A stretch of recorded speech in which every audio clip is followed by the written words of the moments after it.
જીવદયા ફાઉન્ડેશન દ્વારા વિરમપુર પાસે આદિવાસી વિસ્તારમાં ચંપલનું વિતરણ અને નાસ્તો આપવામાં આવ્યો.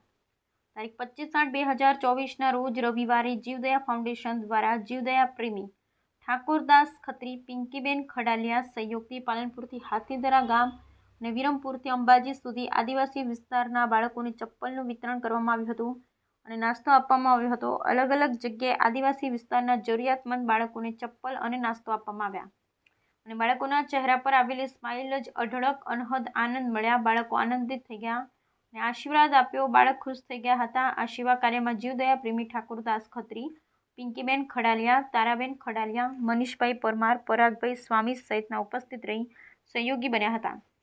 જીવદયા ફાઉન્ડેશન પ્રમુખ ઠાકોરદાસ ખત્રીએ જણાવ્યું હતું કે શ્રાવણ મહિનામાં પાલનપુરમાં અને આજુબાજુ આદિવાસી વિસ્તારમાં અલગ અલગ સેવાઓ નાના બાળકો માટે સ્કૂલ બેગ, નાસ્તો, ભોજન, સ્લીપર, ચપ્પલ, સ્કૂલ બૂટ, સ્ટેશનરીના સામાનનું વિતરણ કરવામાં આવશે. શ્રાવણ મહિનો સુધી સેવા ચાલુ રહેશે.